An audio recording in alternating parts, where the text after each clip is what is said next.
welcome to another session of the International Crimes Investigative Committee.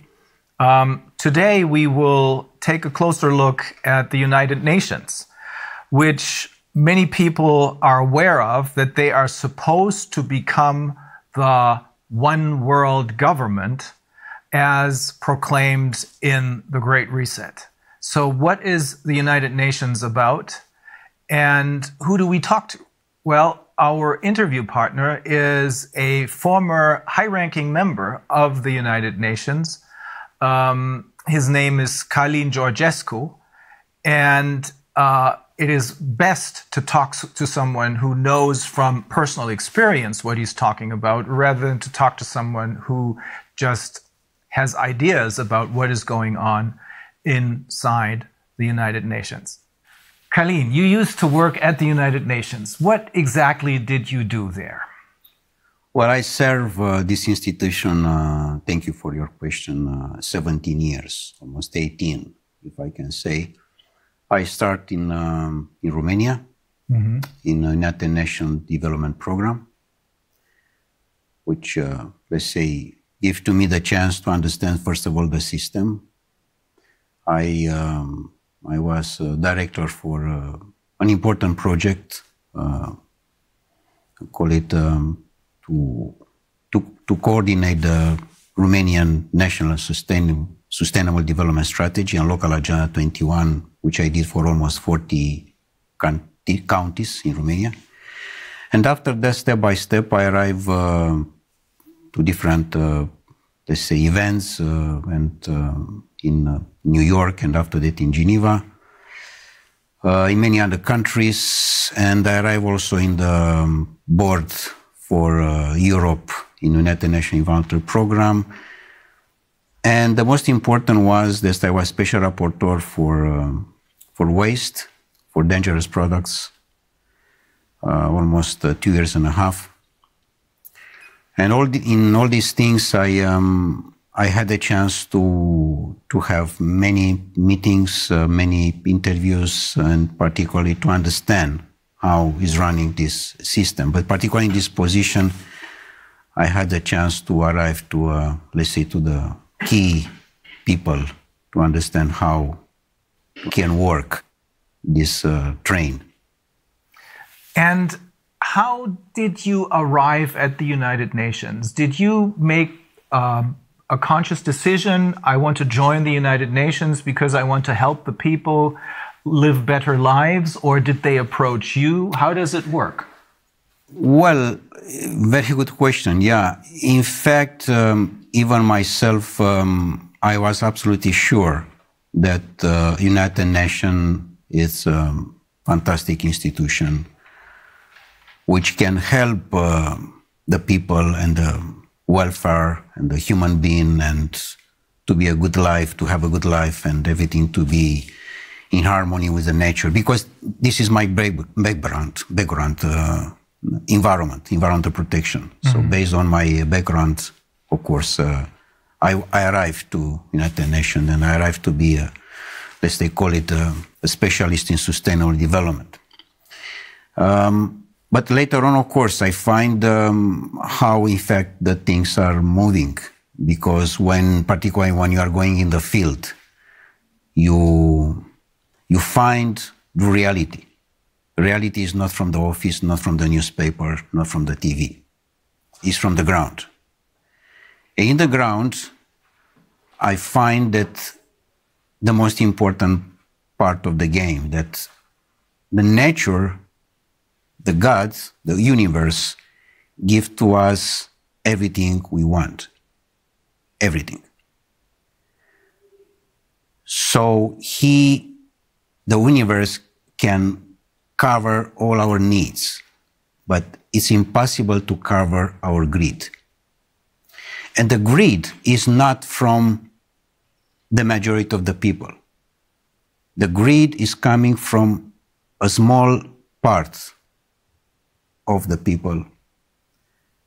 Call it today, okay, the globalists, the people they said.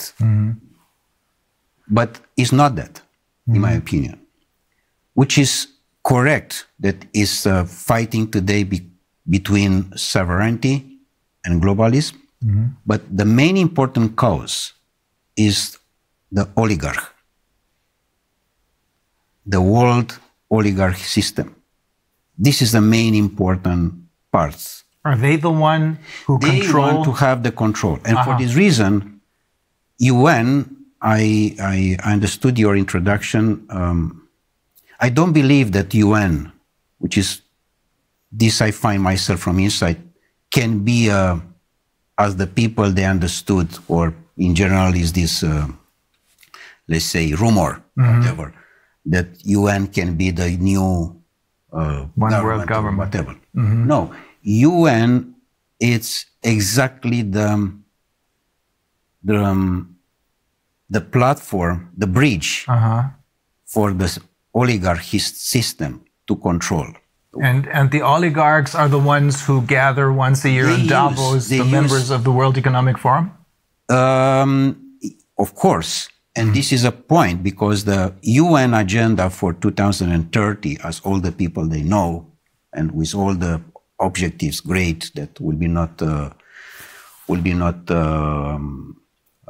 problems with the food, with the scarcity of the natural resources, or we take care about the human being, we take care about the children.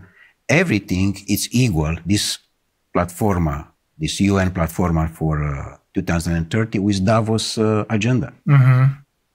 So this is a main important point, because UN agenda for 2030 is equal Davos agenda.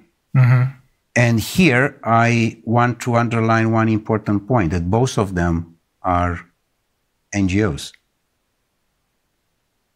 So in fact, this Davos or World Economic Forum, whatever is nominated, it's an NGO.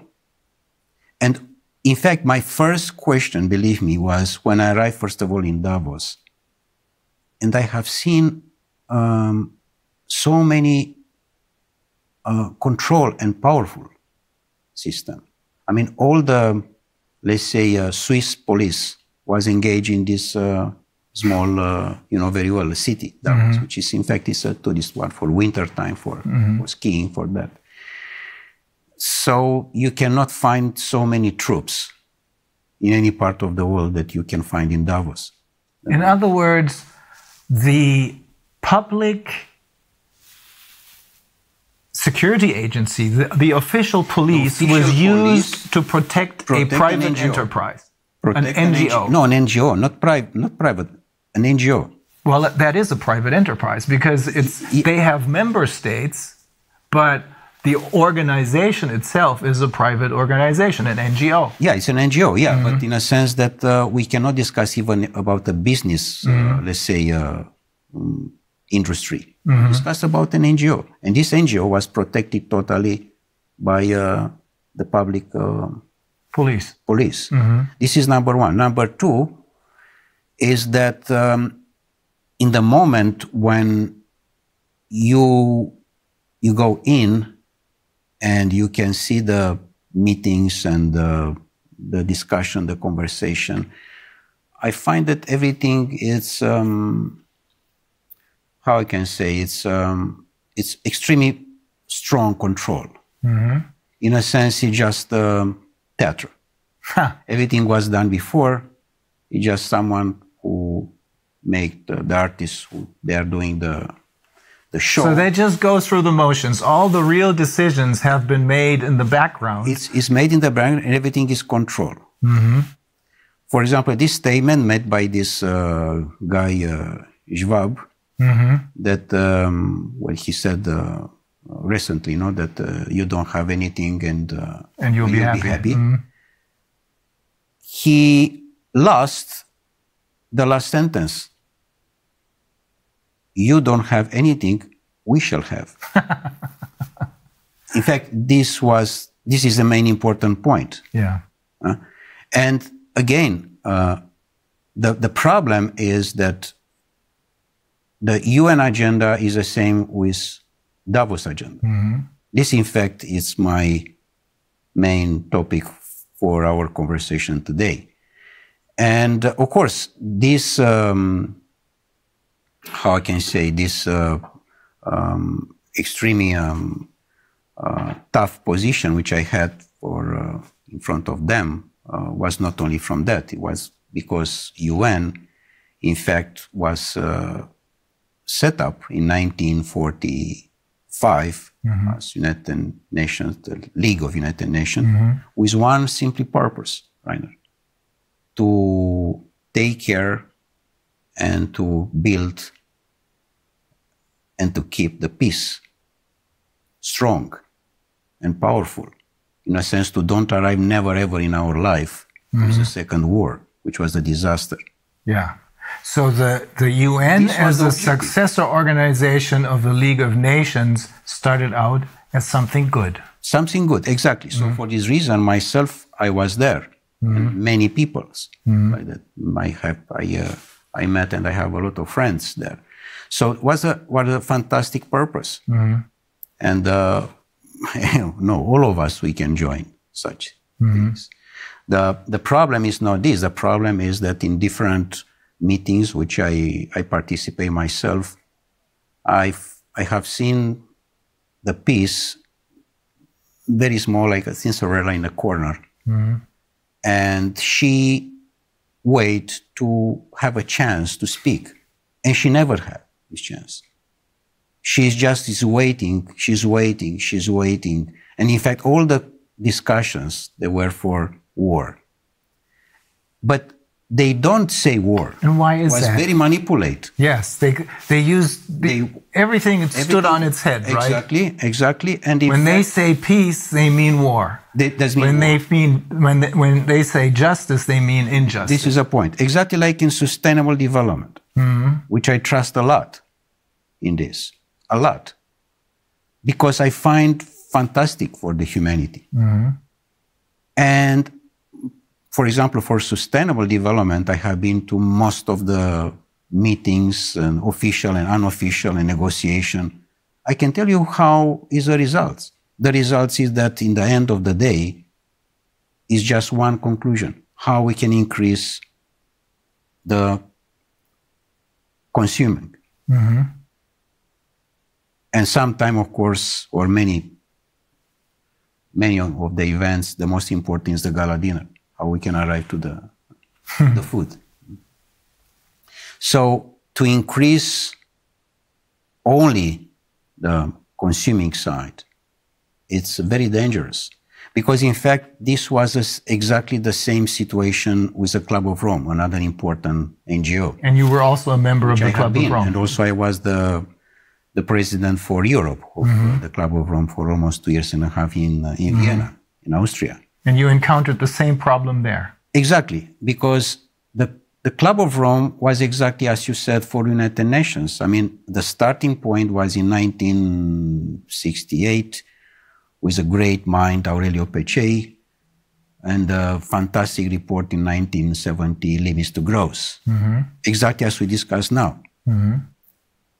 And they approach this vision that it's a limit. I mean, they find at that time that we are going too fast and too dangerous. Exploiting the resources of the planet. Yes, but in what sense? In a sense of greed. One is to exploit the natural resources, for example, in Ghana or in Guinea-Conakry. Why I say Guinea-Conakry? Because Guinea-Conakry, as I have seen myself in all the planet I have been, is one of the most richest country in the world. And it's very small, very small. Like, for example, Leipzig and Berlin together. Oh, really? Yeah, very small, but it's fantastic rich. I had no idea. Fantastic, the best top of gold and other natural resources that are in Guinea-Conakry. So Guinea-Conakry, if they want to exploit the natural resources for themselves, this is fine. But if there are coming others from outside, this is a problem. So here we are with a natural resources exploitation. Because the countries, majority of the countries in the world, including Romania, because we are here, they have not control for their own natural resources. it's exactly the system controlled by Davos, particularly, with the same agenda with UN, exactly as I told you. And they control the natural resources. And let's say the people on the power, because I cannot say leaders, because it doesn't exist political leaders, particularly in Europe, doesn't exist. It's zero political leaders. But let's say the people which they have the power, there are their employees. For this reason, this oligarchic, the world oligarchic system, they have the power on Europe because they control all the people like Bundeskanzler or president or prime minister or whatever there are. Because they are not the employee of their people. They work for the other side. Exactly. They work for the oligarchs. They are employees of the oligarchs. Is it so? In effect, what you're saying is that the UN is now indistinguishable from the World Economic Forum, or Davos in short, because it is being controlled by the same ideas and the same oligarchs. Totally. 100%. Totally. And the World Economic Forum, in turn, creates their leaders who are then going to be elected by us through their Young Global Leaders program. This is a point. In general, in United Nations, there are coming people which they check before if they are politically correct. But you have to be 100% totally correct, totally politically correct. If you are not, you cannot be in. However, they need also, how I can say, wise, smart or intelligent, people. Let's say smart people. Because they need also the opposition, like in Hollywood films. Movies. I mean, you need also the opposition, otherwise it's too dangerous to be just in one side. And they try to control you by salary, by paying you a lot of money, by different offers, in a sense that you have free access to the transport, free access to the restaurants, free access to different things. And in fact, it's a badge, your badge, of UN badge. UN badge does mean that you are someone important in comparison with the people from the street. Oh. You know, this, I mean. So they make you feel not just richer than the people on the streets, but superior to them. Exactly like in the banking system. Look to the young people who there are employees in the bank. And they receive maybe around 400 or 500 US dollar per month. With $500, he, in his car, he can see on the street his friend and said, sorry, I have no time for you. I'm someone. I'm the banker. So they invest in manipulate the mind of the people. And in the moment when you manipulate the mind of the people, they sell their soul. And it's finished. So even though if they may have started out with good intentions, they choose people who, as you said, are completely in line and are willing to sell their souls. Correct. Exactly. I mean, the starting was perfect. I repeat again, the starting point of United Nations, the starting point of the Club of Rome, the starting point of Masonry, Freemasonry. Let's be realistic. I mean, they did a lot of good things. I mean, what was the reason that Mozart was arrived to be Freemason? Because he wants to participate for the welfare of the community. To participate for the human being support. What happened? So why did they all get derailed? They infiltrate different guys in order to control what is good. In fact, my point from all my experience and based on your last question is the following. They don't like to be something not only good, but to be beautiful. They don't like to you or to your life to be beautiful, to be harmony. They like just the black, the whole, you know, the system which you have to be under control. With other words, you know, Darwin said to us that we are coming from animals. The new Darwins, the descendants of monkeys.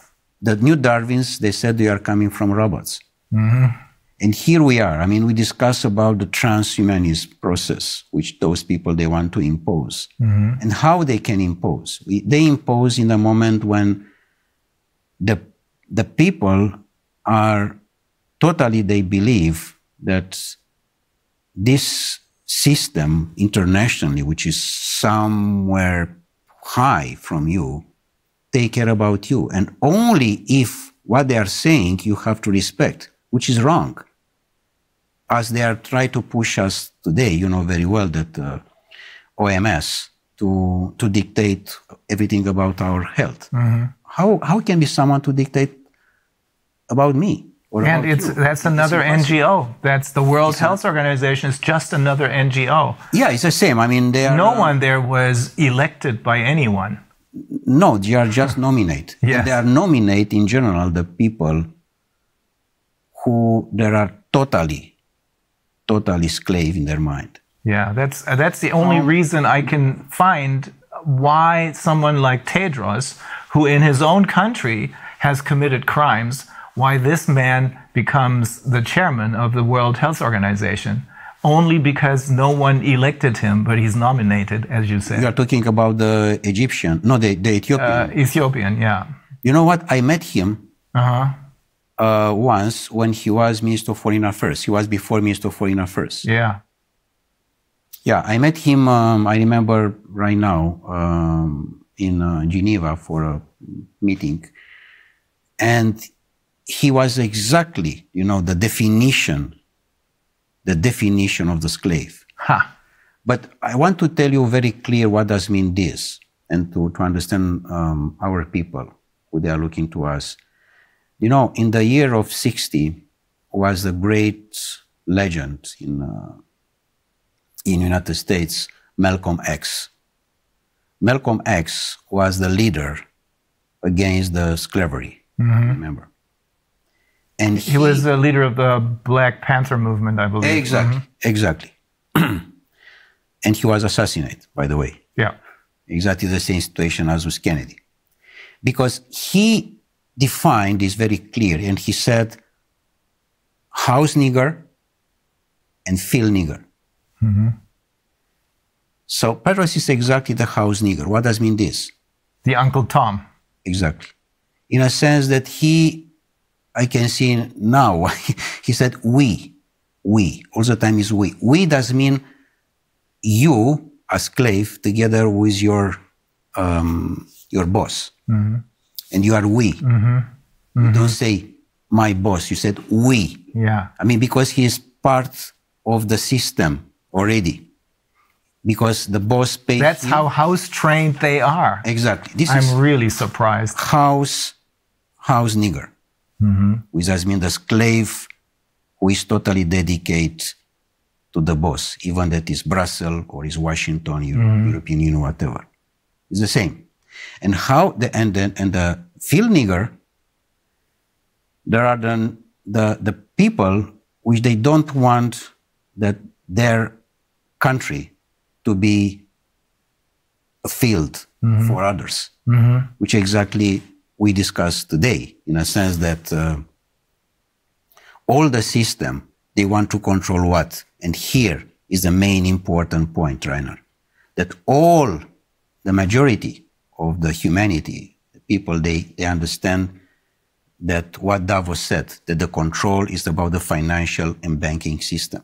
This situation, which we arrive today, in a sense, with all these dramatical events in Ukraine and with Russia, demonstrate that is not this. The powerful is where are the natural resources. Because Russia, it's a country with huge natural resources. And they don't want. They don't want. I mean, who you are to control your natural resources? We have to control everything.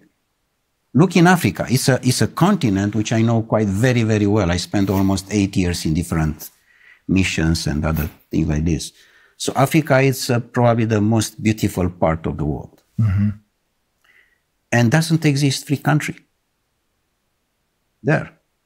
I don't say about other part of the planet, but I'm saying about only the Africa continent. Guinea-Conakry, is to take the same country. It's a dramatical one. I mean, Guinea-Conakry can be, how I can say, the pearl. Can be the, a gold lingo bar of the planet.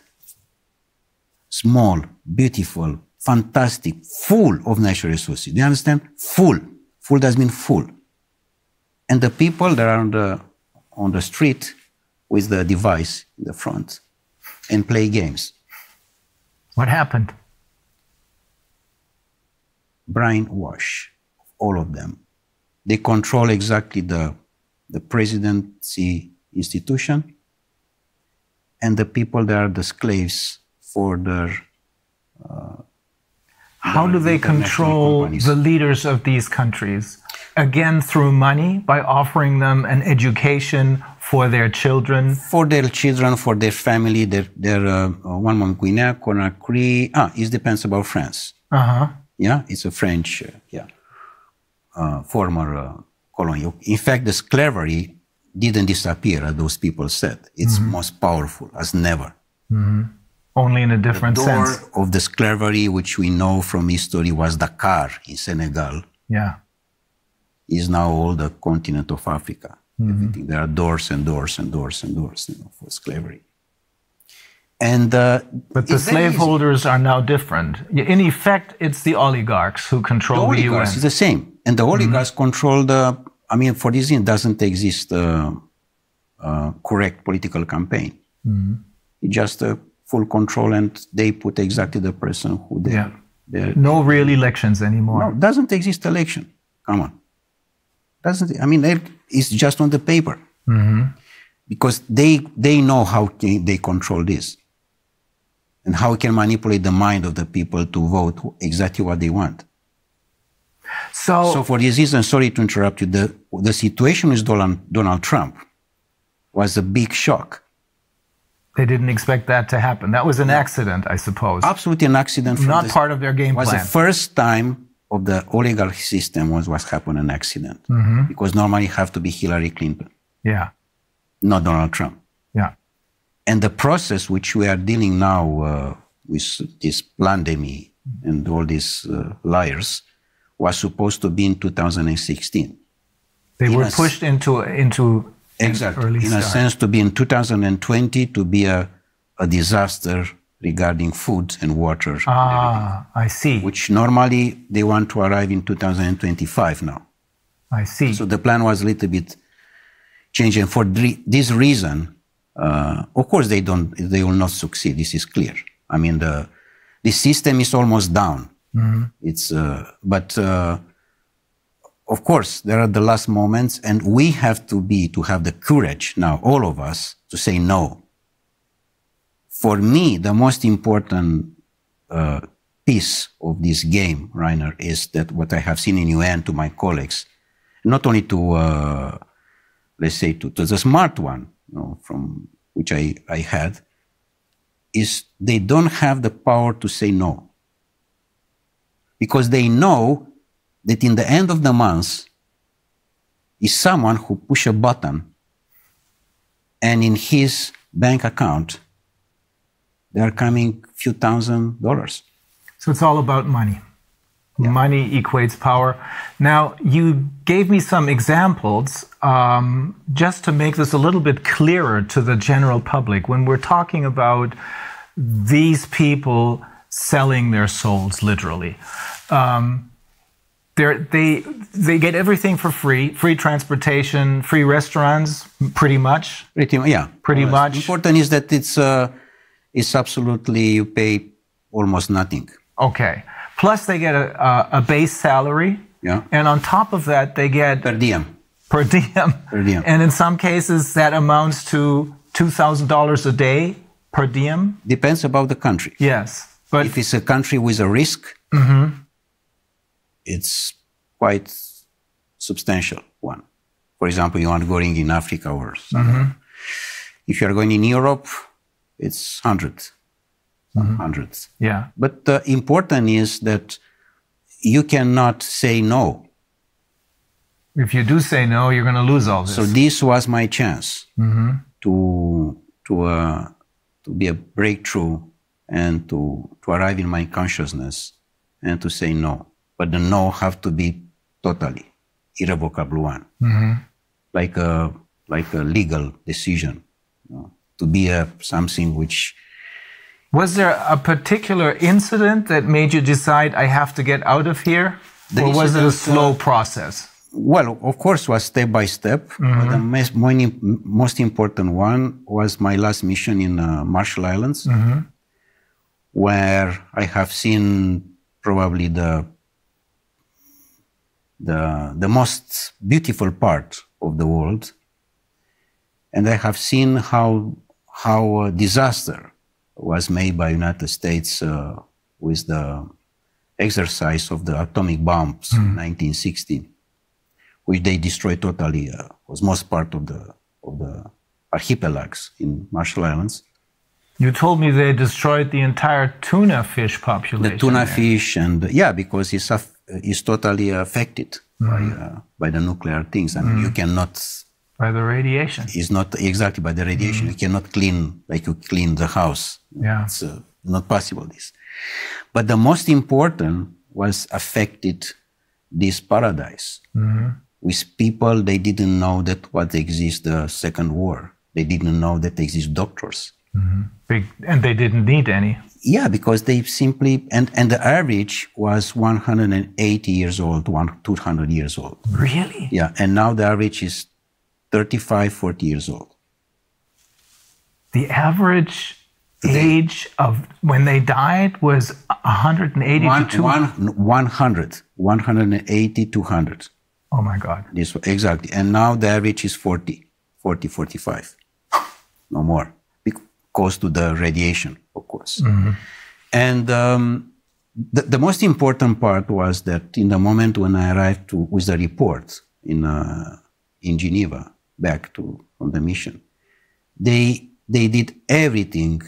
Again, everything was possible to stop me to present this report. And including that they canceled my press conference. And with a respect for the people who I met in Marshall Islands, I'm speaking, of course, the local people, I quit it. I decided to leave forever.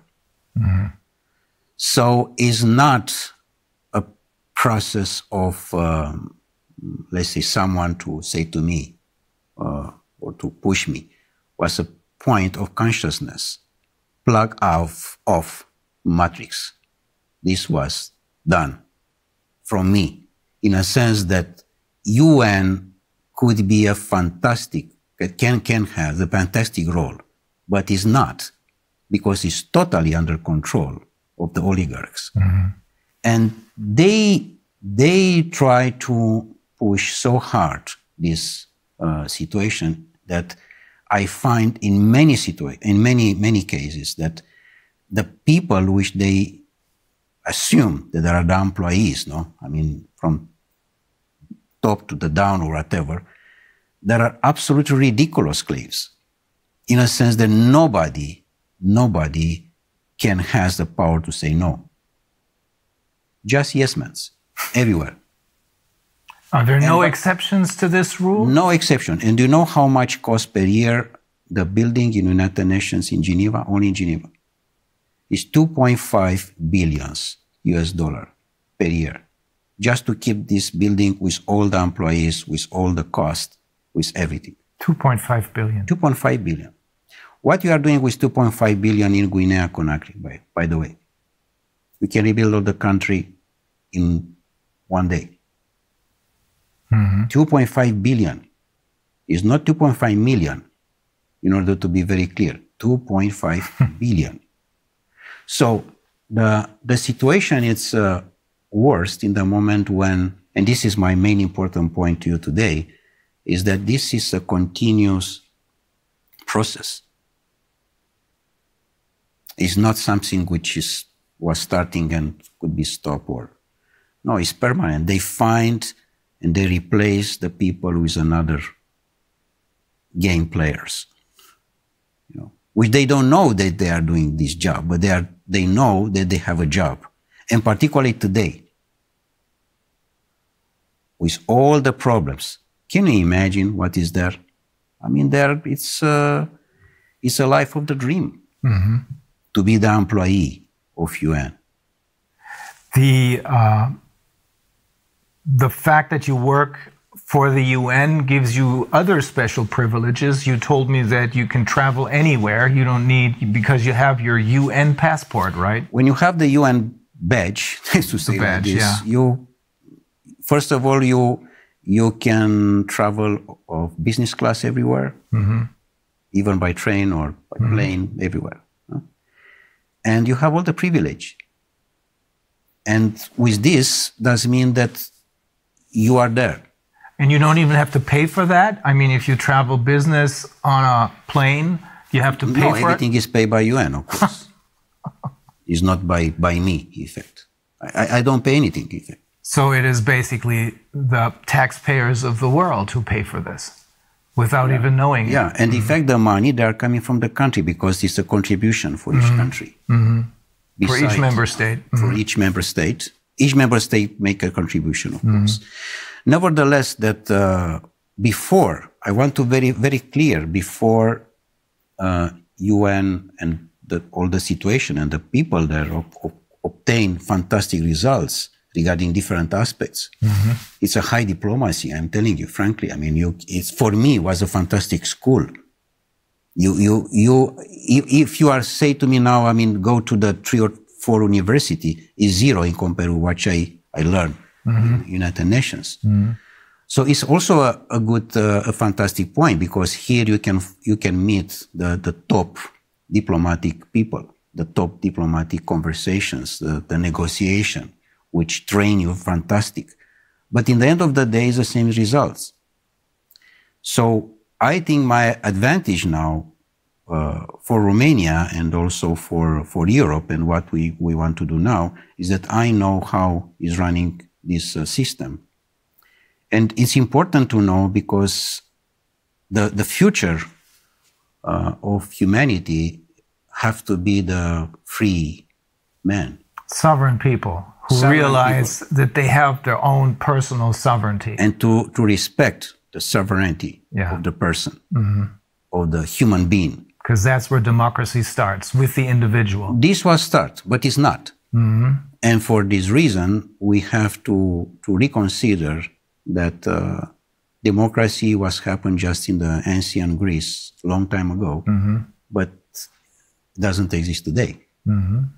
Simple as that. This is really important, because what I take with me as the upshot of what you're saying is, we have the UN, which could have been a great institution, but it was totally captured by the oligarchs who are running the show at the World Economic Forum. Exactly like Club of Rome, exactly like WWF, exactly like Greenpeace. And we can have many examples like that. Pretty much all of the NGOs, I would say. Pretty much the biggest one, yeah. It's clear that NGO, by definition, non-governmental organization, which does mean the grassroots, the needs of the society, of the community, sorry. Yeah, that's what it should be. Should be. But this was immediately taken over by the oligarchs. Exactly. And so when we think that they're doing whatever they're doing for the good of the people, in reality, they're doing it for the oligarchs, because they run the show.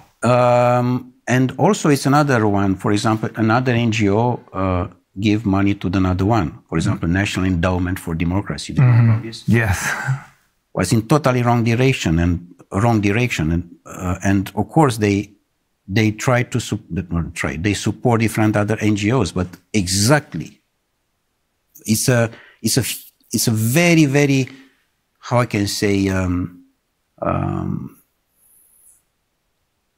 professional manipulation. Very professional, very smart, very intelligent. Just a line,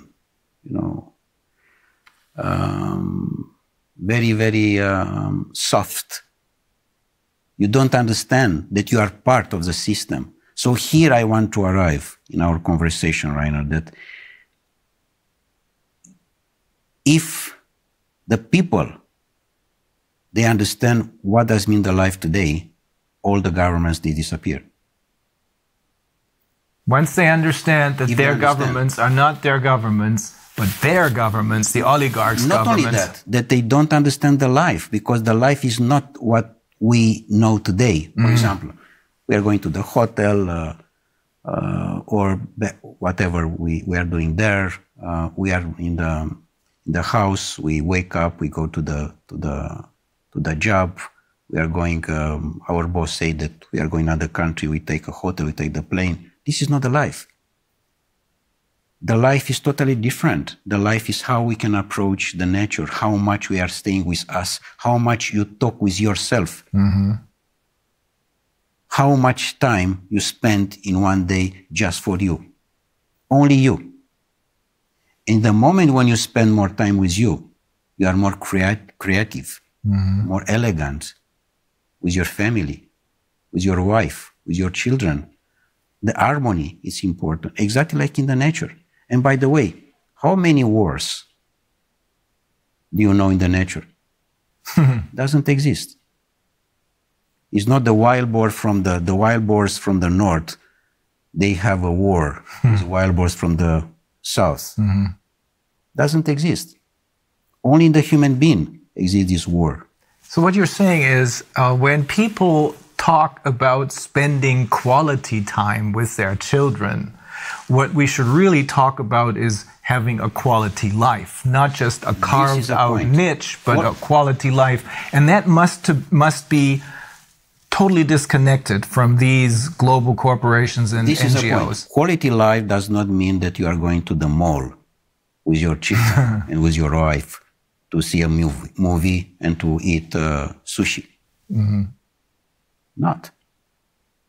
And, by the way, to believe that you are going in holiday. Please try to understand what does mean this term. We are going in holiday.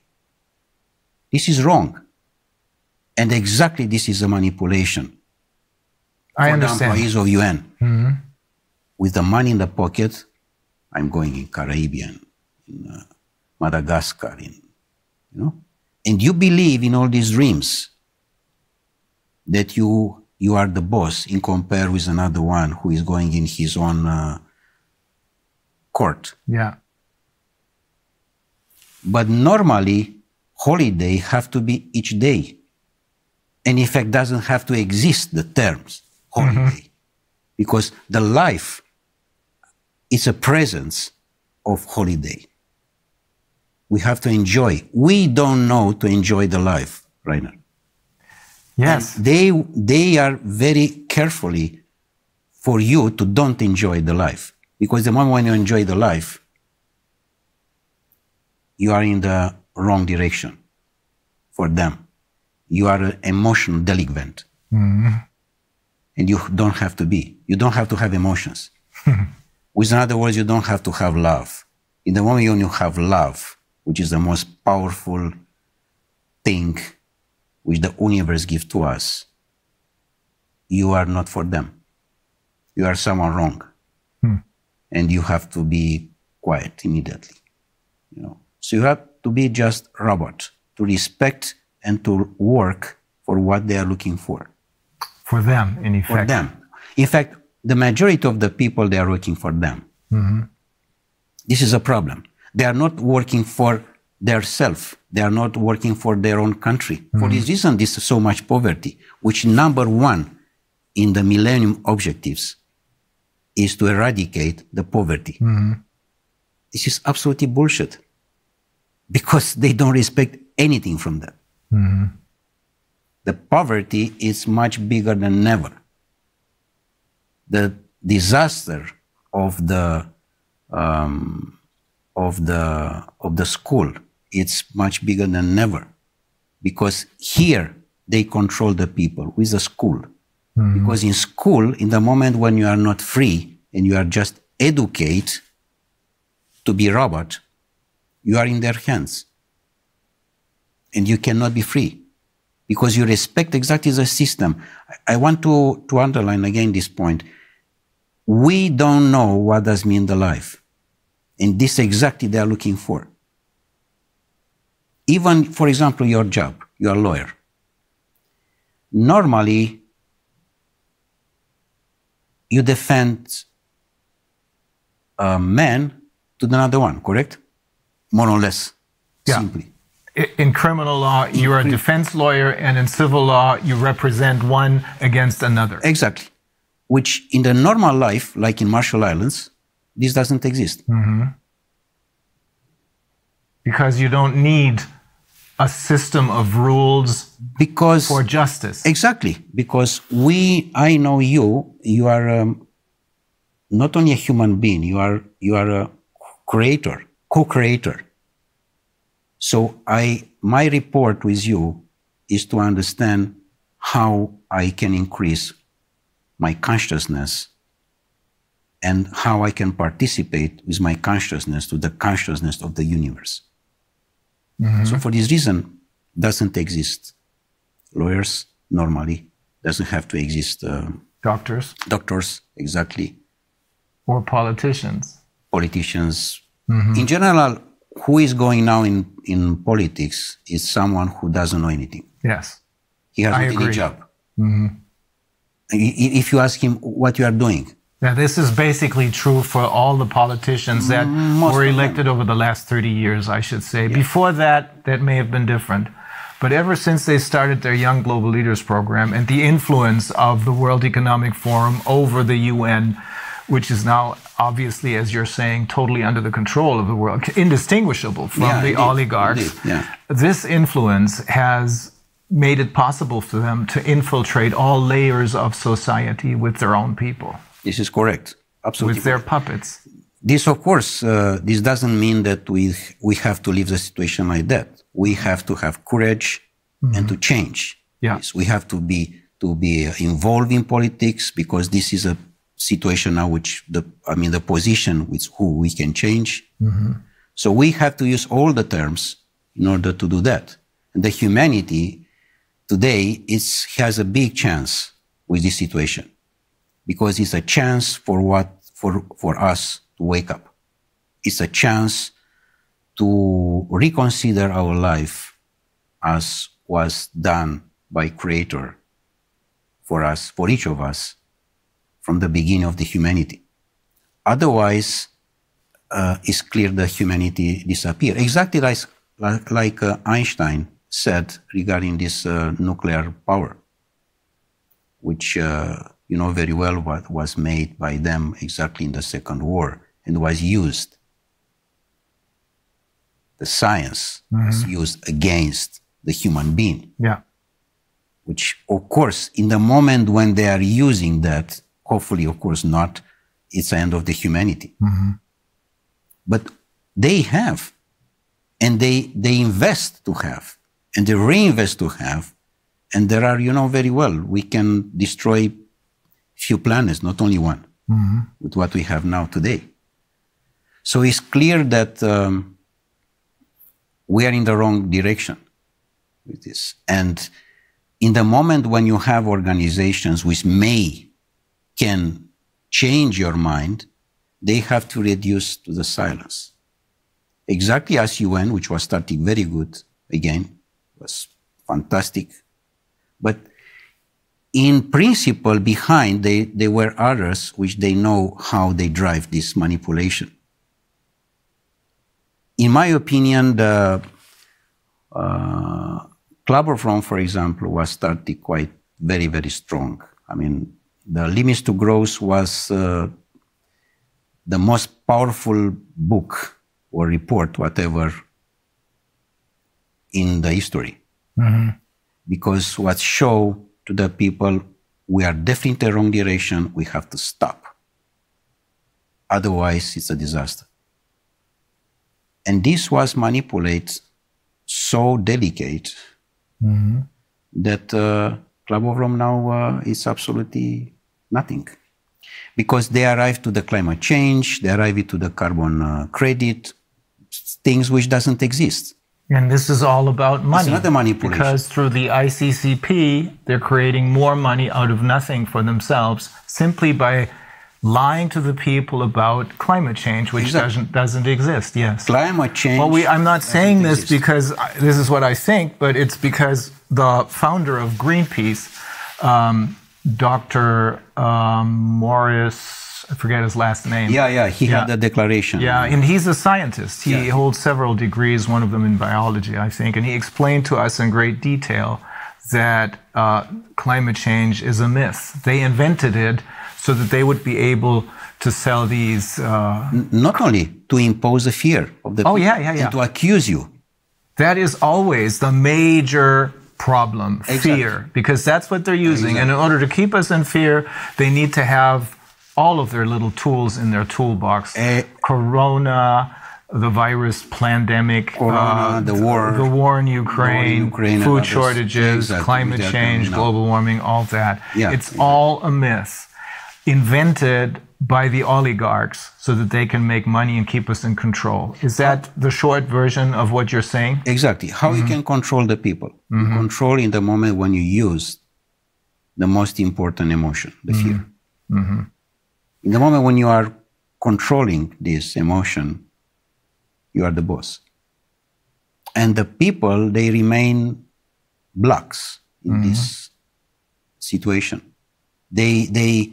They don't understand that this is not part of the life. Normally, doesn't exist the fear in general. Exists just the courage. The courage doesn't mean the first step in consciousness. And they control this because they find that the people, they don't have to have the power to understand who they are. And this was the most important investment in the world. The society doesn't need you to be wise. Because if you are wise, you are looking for freedom. And any society doesn't need you to be free. Because if you are free, that means that you have questions. You will be a rebel. You will be a lion. And they don't need this. They need ducks. Their society doesn't need that. Sheep. Exactly. A free society. A free society does need. No, exactly. Yeah, well, okay. But fear is the ultimate instrument of control then. Yeah. Yesterday, I think, in my presentation, I alluded to the question that they posed to Hermann Göring after the war, when they asked him, how was it possible for you to make a people of poets and scientists and writers into monsters? And he said, it doesn't take much. It doesn't make a difference if it's a communist or a capitalist system. The only thing you need is fear. And for fear, they're using the pandemic right now. And then the next tool out of their toolbox, and then the next one, and the next one, because only if people are kept in fear do they follow orders. Yeah, but here it's a very important point, Rainer, because in the moment when they are using that, even that for this person, the fear in the moment or for the group of the person doesn't exist, this remaining consciousness. And this is a bridge for the next generations. So the problem which has happened today, even that will be stopped, and for sure will be stopped. We have to understand, both of us, that this will remain for the next generations. It carries over. Exactly. We carry on, for the children and for the children of our children. Because in subconsciousness, you have to work very, very, very hard with you for your parents, for your grandparents, for your children, in order to arrive to a better understanding about the life and about the relationship which I have with my children. Which, by the way, today, all of them are on the device. The device does mean everything. The device is already your life. And this make us a lot of problems because doesn't exist any communication between us. It disconnects them from life. Totally. And exactly this they want. You have seen one children, by the way, this lockdown, which is totally a criminal act, by the way. Of course. It's a criminal, the lockdown itself is a criminal act against humanity.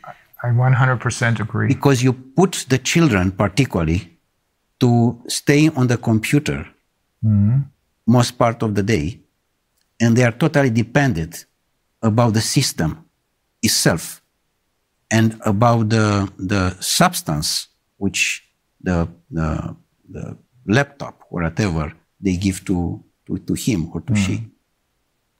And in the moment when they are dependent, it's like a drug. And you have not conversation with him because his life is there. His friends, virtual, of course, his virtual life, his virtual everything is virtual, is there.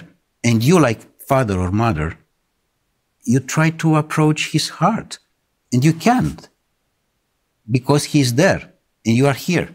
Some people, some parents don't even try to do that anymore. I saw a couple absolutely yesterday morning at the restaurant, and they didn't want to deal with their children. They had these devices, as you call them, these computer games in front of them, making a whole lot of noise. Exactly. And that's what substitutes as a conversation.